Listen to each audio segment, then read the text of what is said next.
this class will cover the chapter poverty in Indian economy class 12. All right. So poverty समझना है. It's although a very general chapter क्योंकि हमने अपने सामने देखा है poor लोगों को and we've seen them living in poverty. So I think we can understand some of the causes and how can we rectify. ये सब इस टॉपिक में इस चैप्टर में कवर होने वाला है. So सबसे पहला जो बात आएगी इस चैप्टर में बेटा वो पता क्या है? That is who are poor. पहले तो आप poor को कैसे define करेंगे, है ना? How will you get to know that the person is poor? You just cannot do it by looking at somebody's face. So it has to be defined. So we say poor is a person who is not able to get or he is जो minimum requirements होती हैं वो meet नहीं कर पाए जो उसे हम poor कह देंगे. ठीक है. So हम कहते हैं minimum requirements क्या है जी? Food, shelter, clothes. If anyone who cannot afford to have all these three or maybe two or maybe one out of it, so generally हम कहते हैं रोटी कपड़ा और मकान जिसके पास नहीं है उसे हम poor कहते हैं, right? So poor is the person who cannot afford to have basic amenities of life like food, shelter, clothes. ये meaning हो गया इसका. Okay? फिर क्वेश्चन आपसे आएगा जो हम अंडरस्टैंडिंग की बात कर रहे हैं और ये क्वेश्चंस हैं आपको ये चैप्टर्स याद नहीं करने होते, अंडरस्टैंड करने होते हैं. तो बोला अर्बन पुअर कैसे दिखते हैं और रूरल पुअर कैसे दिखते हैं. ठीक है जी, ये भी बता देते हैं. सो रूरल एरियाज में पहले स्टार्ट करते हैं. If you go to rural areas what kind of poor people you will find there. अब वहाँ इंडस्ट्रीज तो है नहीं जहाँ से लोग अनएम्प्लॉयड हैं और वो those people are there and they are not earning money. So we say वहाँ पर मेन काम क्या है रूरल में. आपको याद कैसे रखना है, रूरल में agriculture is the main work. So people who are involve in agriculture but they are landless labourers. उनकी अपनी जमीन नहीं है, वो किसी के अंडर काम करते हैं. More agriculture is seasonal and they do not get the job throughout the year. So it's for some part of the year they are busy and the rest part of the year they are idle. So they don't earn money, so that is why they are poor.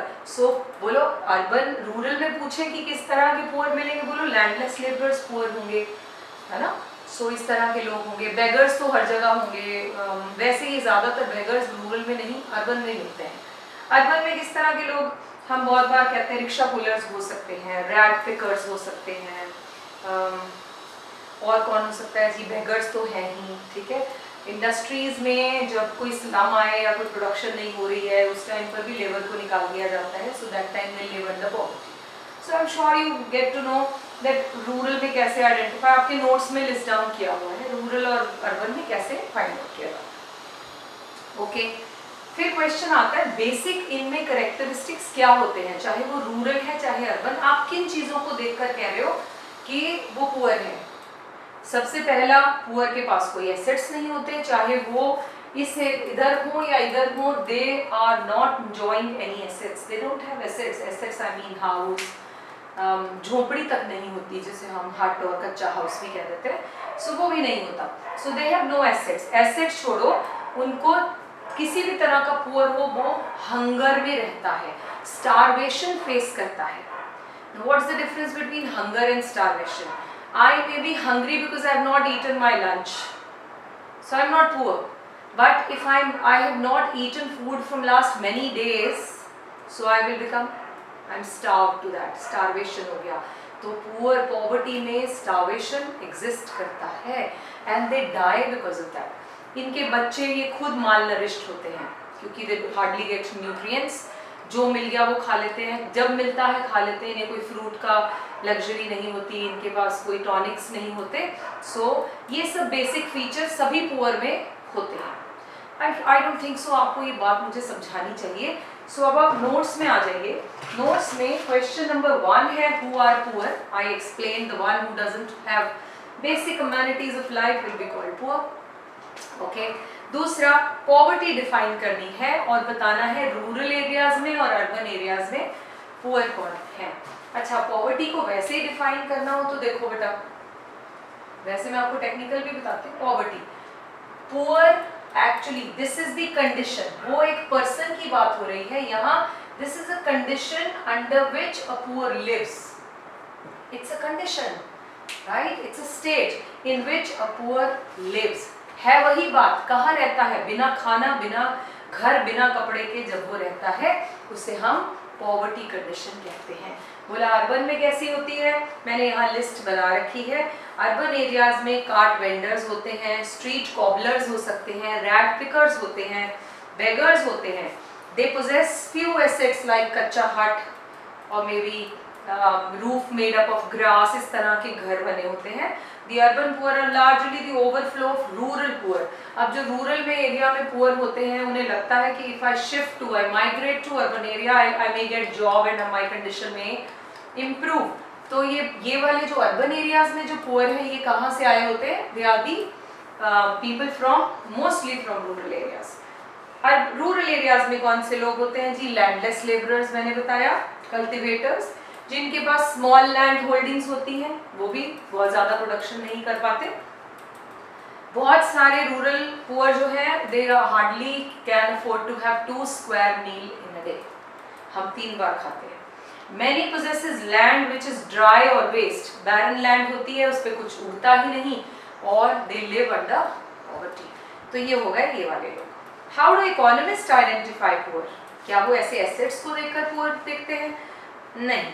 Economist कैसे identify करते हैं, आपको ये बात थोड़ा सा समझना पड़ेगा। Before I go to 4th question, मैं चाहती हूँ मैं आपको, चलो हम पहले 4th करते हैं, 3rd बाद में एड्रेस हो जाएगा। बोला पॉवर्टी कितनी तरह की होती है, तो आप कहेंगे poverty is of 2 types, okay, absolute poverty and relative poverty. This question generally comes as a difference, so जैसे भी आए, मीनिंग दे दीजिए, नहीं तो डिफरेंस। बोले एब्सोल्यूट पॉवर्टी का मतलब क्या हुआ? Absolute means the person who is absolutely poor, ऐसे याद करा देती हूँ मैं।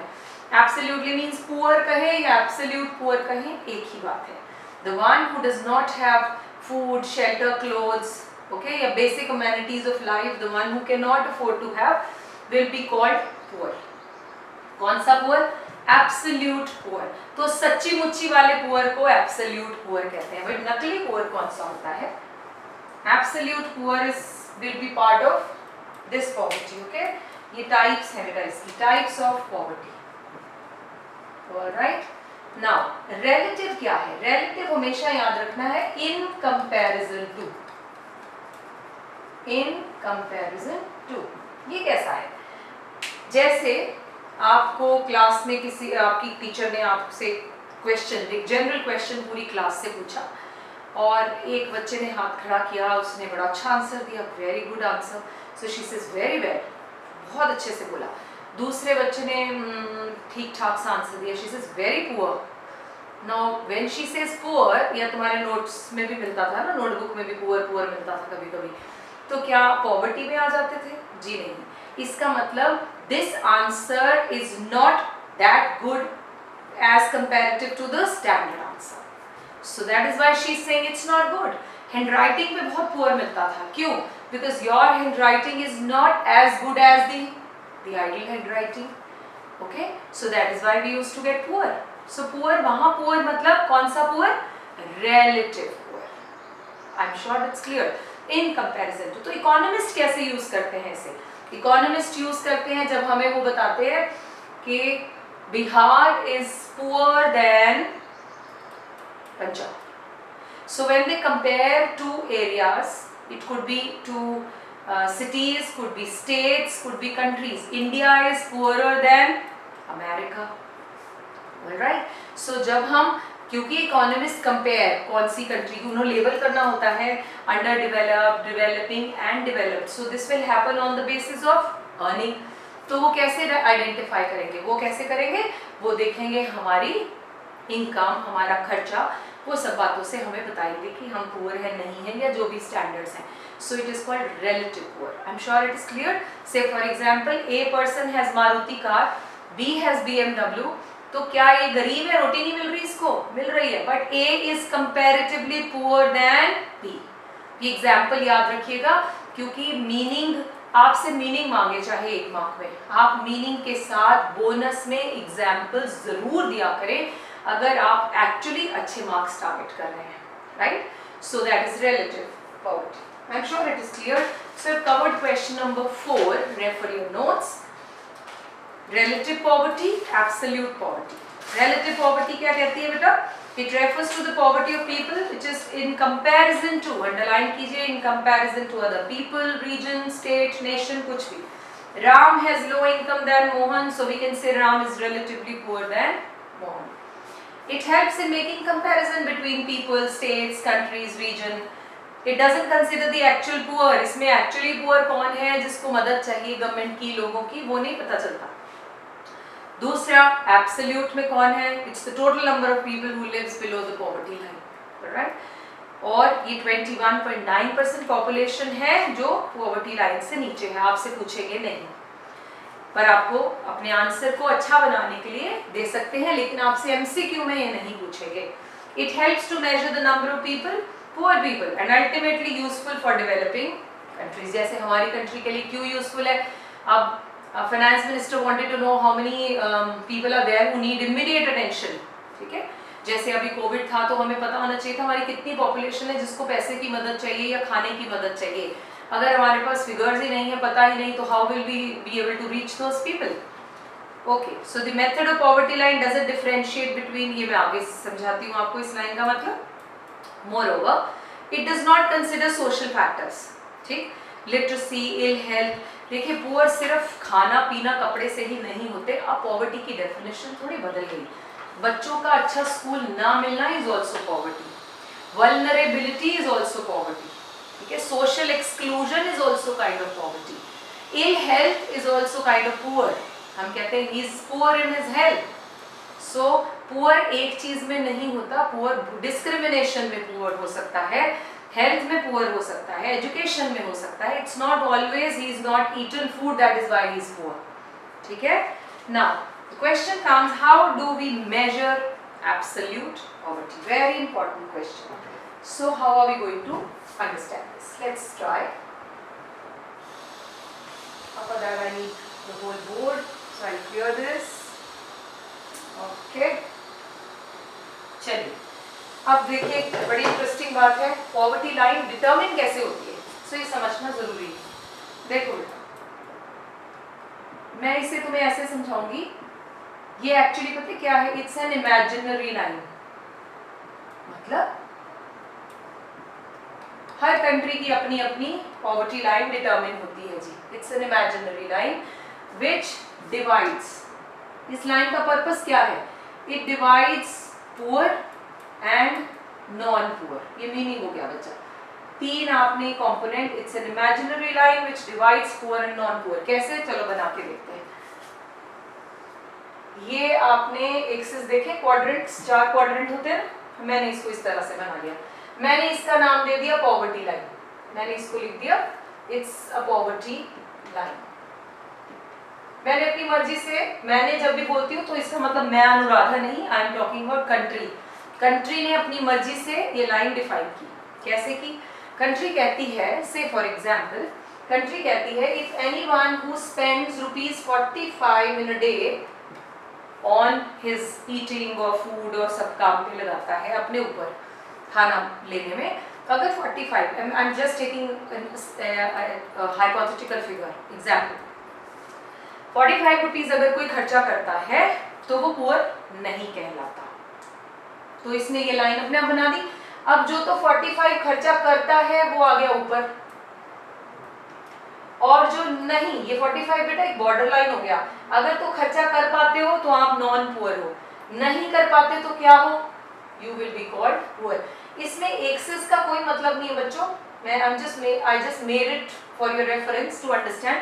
ऐसे नहीं कि इस क्वाड्रेंट में लिखना है. नो नो नो, ये क्वाड्रेंट नहीं है. I am just telling you this is a line. ऐसे बनाती तो आपको अजीब सा लगता, तो मैंने इसको एक्सिस बना के दिखा दिया. तो बोला ये एक ऐसी इमेजिनरी लाइन है जो कंट्रीज अपने हिसाब से बना लेती हैं कि कौन कितना खर्चा करता है देश के हिसाब से. क्योंकि हर एक कंट्री का अपना अपना एक्सपेंडिचर वे है। जो अंडर डेवलप्ड है उनका खर्चा इतना सारा नहीं हो सकता, जो डेवलपिंग है उनका डिफरेंट है, जो डेवलप्ड है उनका डिफरेंट है। मैं एक जनरल फिगरली अपने देश को माइंड में रखती हूँ, 45 रुपीज अगर कोई दिन में खर्चता है वो गरीब नहीं, क्योंकि रीजनेबली खाना मिल जाता है। बहुत सारे सोशल वर्कर्स हैं 10-10 रुपए की बड़ी अच्छी थाली देते हैं, तो वो they can have food. Okay, so I can not call him poor. मैं इसको लाइन को रेफरेंस को बना लेती हूँ, ठीक हो गया। सो मीनिंग पूछा पॉवर्टी लाइन, और हु डिटर्मिन्स दिस? हम आप नहीं करते, गवर्नमेंट करती है, ठीक है, गवर्नमेंट फिक्स करती है। अब बहुत सारी गवर्नमेंट्स इसके साथ पता है कैसे खेलती हैं कि हमने देखो जी पुअर घटा दिए। अभी तो mister Modi is in the power, इससे पहले कांग्रेस ने 10 साल लिए और उससे पहले बीजेपी थोड़ी देर आई थी। तो बीजेपी ने फिक्स किया था 45 या 48 रुपीज अगर कोई खर्चा करता है तो पुअर नहीं कहेंगे। तो जब कांग्रेस केम इन पावर तो उन्होंने क्या किया, इसको बोला नहीं, इसको चेंज किया जाएगा, क्योंकि every government does it according to their own comfort. Imaginary line है ना, जब मर्जी जो मर्जी कर दो, इसको गवर्नमेंट करती है, दे प्ले, और हमें भी इस तरह से बेवकूफ बनाया जाता है, राइट। अब क्या बोलती है गवर्नमेंट? गवर्नमेंट कहती है आके कि भाई नहीं 45 नहीं, अगर कोई बंदा 28 रुपीज खर्च करता है, बेटे ये लाइन नीचे हो गई ना, लेवल स्लोप कम, स्लैब छोटी हो गई, तो मतलब अब लाइन यहाँ आ गई। बोला नहीं नहीं 45 नहीं, 45 तो बहुत ज्यादा होते हैं, 28 रुपीज भी अगर कोई खर्चा करता है तो आप उसे पुअर नहीं कहेंगे। अब देखो जी उन्होंने पुअर घटा दिए, कैसे दिख रहे हैं आपको? ये कम हो गए, ये एरिया बढ़ गया, बढ़ गया, ये भी नॉन पुअर में आ गए। So this is how governments reduce poverty in the country. Okay, so although there are many ways programs चलाए जाते हैं, होती भी हैं, लेकिन मैं आपको एक पॉवर्टी लाइन के स्लैब को खेलकर कैसे खेला करा जाता है, that is what I am just trying to explain. Is it clear to all of you, right? तो इस पे बहुत दिन डिबेट चला, जब 28 आया, Raj Babbar gave a statement that no, it's very much possible. So उन्हें बोला गया सर ये खाना पार्लियामेंट में नहीं मिलेगा। आई am sure you know that parliament में 5 रुपए की वीआईपी थाली मिलती है जिसमें नॉन वेज और सब कुछ मिलता है, ओनली ₹5, और वो इतने पता नहीं कितने सालों से रिवाइज ही नहीं हुआ, वो 5 में ही मिल रहा है। जब 5 की वैल्यू उतनी थी तब से मिल रहा है, अब 5 की वैल्यू इतनी है तब भी उतने का ही मिल रहा है। तो उनको बोला गया जी गरीबों ने आपके पार्लियामेंट में आके खाना नहीं खाना। सो बहुत डिबेट हुए, मतलब there was many things those time it happened. So I'm sure you understood what is poverty line. Okay, so how it is determined? Okay, चले यहाँ। Poverty line is used as a standard to measure the number of poor people.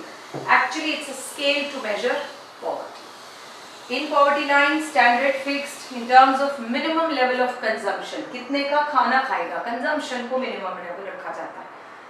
Some other facts about this. ठीक है, आपको सिर्फ ये fact जानने हैं, कुछ और नहीं। क्या जानना है? सिर्फ एक बात कि Dadabhai Naoroji was the first one who introduce this system कि पॉवर्टी जाने कैसे कि भैया कोई पुअर है या नहीं है। तो he was the first one to introduce this name, you have to remember for MCQ point of view. और एक और बात, उन्होंने कौन सा मेथड सबसे पहले कराया? Jail cost of living.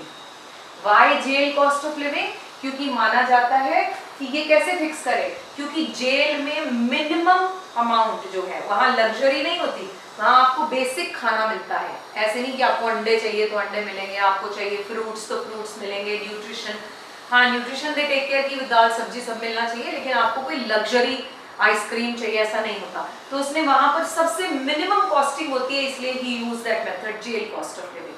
वहां से उठाया कि अगर जेल में एक बंदे की कॉस्ट ऑफ लिविंग इतनी है तो रूटीन में भी अगर इतना अफोर्ड कर सकता है तो ठीक है, वो पुअर नहीं कहलाया जाएगा क्योंकि उसे खाना तो मिल रहा है। अंडरस्टूड? क्या याद रखना है? Number 1, Dadabhai Naoroji was the first one to introduce, and दूसरा जेल कॉस्ट ऑफ लिविंग उन्होंने टॉपिक से काम किया, मतलब जो था मेन्यू, प्रिजनर के मेन्यू को देखकर, उसके प्राइसेस को देखकर फिर उन्होंने इसे फर्स्ट पॉवर्टी लाइन को इंट्रोड्यूस किया। ठीक, अच्छा अब आ गया फिर 6 नंबर क्वेश्चन। अच्छा पीछे हमने एक क्वेश्चन छोड़ा था, क्वेश्चन नंबर 3, इकोनॉमिस्ट कैसे आइडेंटिफाई करते हैं। आ जाएगी क्वेश्चन 3 पे।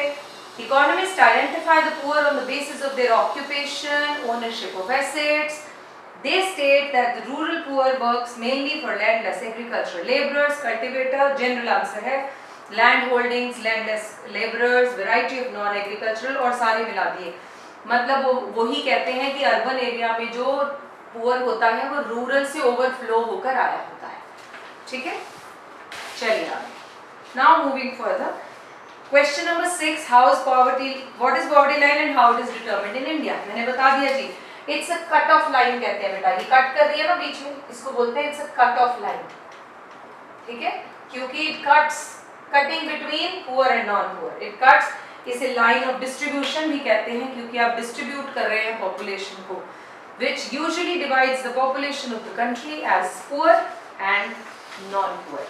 Below the line are called poor, above the line are called non-poor. Accordingly, next page पर आ गए हम। Accordingly, this measure, that is the percentage of people living below the poverty line, is called head count ratio.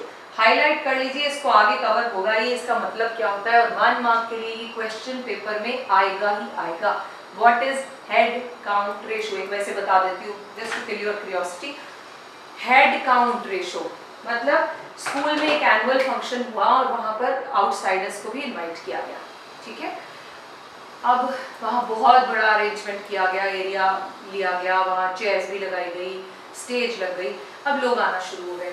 तो principal next day जब भी अपनी report submit करती हैं तो she writes that today 10,000 people approached the annual day function of this school. Did she count and she was standing at the gate and was counting 1, 2, 3, 4, 5, 6? No. What was it? Approximation. Head count कैसे लगाया जाता है? उन्होंने देखा इस line में, इस रो में जो चेयर्स लगाई हैं मैंने, यहाँ पर सपोजिंगली कितने हैं, 1000 लोग बैठे हैं, ऐसे सीधा, और ऐसी कितनी है अप्रोक्सीमेटली 10, तो अंदाजा लगा लिया 10,000। हो सकता है बीच में चेयर्स खाली हो सकता है बीच में चेयर कोई टूटी हो, ये भी तो हो सकते हैं। So it's just the approximation.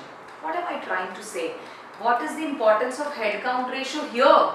The importance is poverty भी देश में ऐसे एग्जैक्ट नहीं गिनी जा सकती, 25% है, 21%, 21.6% नहीं गिना जा सकता। तो क्या करते हैं, एस्टिमेशंस होते हैं बेटा। जितना भी कंट्री में डेटा कलेक्शन है या जितनी भी जैसे नेशनल इनकम भी आप करते हैं, तो they are just the approximations, they can not be exact numbers. So ऐसे ही पॉवर्टी को कैसे किया गया, they are just the estimations. Head count ratio के हिसाब से पॉवर्टी बता दी जाती है। देखा जाता है इस देश में इतना रिच है, इतना अपर मिडिल है, इतना मिडिल है, इतना ये है, बाकी सारा पुअर ही होगा, या अंदाज़ा लगाया जाता है इस एरिया में इतने लोग हैं, इतने परसेंट, जैसे उनके विलेजेस में जाकर उनके हेड्स जो होते हैं, सरपंचेस को मिला जाता है, उनसे पूछा जाता है कितनी फैमिलीज यहाँ पर पुअर हैं, तो टेंटेटिवली 10 हैं। Each has how many members, अब वो घर घर जाके नहीं गिना, 4-5 तो सब में है, तो अंदाज़ा लगा लिया। सो इस estimation of knowing how many people are under poverty is what is known as head count ratio। आगे मीनिंग पूरा दिया है, just to kill your curiosity I explain। determination of poverty line, इसके ऊपर लिखिए very very important। इसमें नाम याद रखने हैं। गवर्नमेंट कौन सा मेथड यूज करती है, monthly per capita expenditure, MPCE। हर महीने आप पर कैपिटा मतलब पर पर्सन कितना खर्चा करते हो, ओके। और इनकम ऑफ हाउस होल्ड, या तो खर्चा method for income of house hold to identify the poor. Monetary value of यानी expenditure of minimum calories intake is calculated. तो पहला मेथड है मिनिमम कैलोरी इनटेक। एक तरीका है कि हम कहते हैं कैलोरीज कौन कितनी गेन करता है, इससे ही पता चल जाएगा कि भाई वो कैलोरीज तो पैसे से आएंगी, तो पता चल जाएगा कि भाई वो ठीक खाना मिल रहा है उसको, फिर वो पुअर नहीं है। बोले कितनी कैलोरीज चाहिए, तो रूरल में अलग है, अर्बन में अलग है। So when it says calories method, minimum calorie intake, okay, minimum calorie intake, right. So कितना रूरल में चाहिए 2400, 2400, अर्बन में चाहिए 2100। ये डिस्क्रिमिनेशन क्यों भाई, रूरल में कम ज़्यादा, भाई उस एज के बंदे को उतना ही चाहिए होता उन्हें, नहीं, क्योंकि रूरल में फिजिकल वर्क, आपसे रीजन पूछेंगे क्यों ज़्यादा, physical work is more than urban areas. हम लोग बैठने वाला काम, मेंटल वर्क ज़्यादा करते हैं, we hardly burn calories, but rural people they are involve in physical work, so they burn calories more, so they want more calories. So आपको calories भी याद रखनी है और आपको रीजन भी याद रखना है। ओके हो गया। दूसरा मेथड क्या है, monetary value of minimum calorie intake. ये आएगी कैसे, इसकी मॉनेटरी वैल्यू, पैसा कितना लगाना होगा ये भी याद रखना होगा। तो कितना लगाना होगा जी, ये भी दोनों में अलग अलग है, इसमें है 816 रुपीज और इसमें है 1000 रुपीज। अब ये क्या है भाई, अरे कैलोरीज ज्यादा चाहिए पैसे कम, कैलोरीज कम पैसे ज्यादा, व्हाट इज दिस, इसका रीजन सोचे सोचे सोचे, रीजन क्योंकि standard of living is high, मतलब चीजें अर्बन एरियाज में महंगी होती हैं। Standard of living, cost of living भी कह सकते हो आप इसको better, cost of living is high in urban areas. Any problem? I don't think so. 2400, 2100, 816,000. You have to learn. You better underline or highlight. Poverty line divided the poor and non-poor. कैसे नीचे दिया है जी, अगर आप ध्यान से देखें poor और नॉन पुअर दिख रहा है, एक बीच में बोल्ड लाइन है। Okay, let me just show you. I'll make it on the board so that you can just understand that. आपको एक बोल्ड लाइन बीच में दिख रही होगी, यहाँ नीचे लिखा है पुअर और इधर बहुत लंबा है लिखा है नॉन पुअर, राइट। देखिए क्या लिखा है, पुअर में लिखा है कितने तरह के पुअर होते हैं। पहले तो इसके ये डिवाइडिंग लाइन है, हमने ऐसे बनाई थी, इन्होंने ऐसे बना दी, इट्स ओके, ऐसा कोई स्टैंडर्ड रूल नहीं है। तो पहले खाने में बोला जी ये तो पुअर है, फिर क्या बोला नेक्स्ट में, इट्स वेरी पुअर, मतलब इसकी हालत इससे खराब है। एंड लास्ट वाला कौन है बेटा, एब्सोल्युटली पुअर, एब्सोल्युटली पुअर मतलब ये और भी खराब, पुअरेस्ट ऑफ द पुअर हो गया। नॉन पुअर में बड़ी कैटेगरीज हैं, कैसे हैं, क्या क्या आ रही है बेटा, नॉट सो पुअर मतलब ठीक है, जैसे हमारे डोमेस्टिक सर्वेंट्स हैं, although they are poor, they don't have that much assets, those money जितना हम कैरी करते हैं, लेकिन they are not that poor कि खाना नहीं मिलता, कपड़ा नहीं मिलता, so we can't call them very poor. Middle class आ गया, अपर मिडिल क्लास, फिर रिच में भी कैटेगरीज होती हैं, the rich, very rich, millionaires, billionaires and आगे जाता जाएगा। Got it. फिर आ जाते हैं हम नीचे, how poverty is categorised. Alright, so this question is question number 7. With this we are going to record in the next video. All right, bye bye, take care.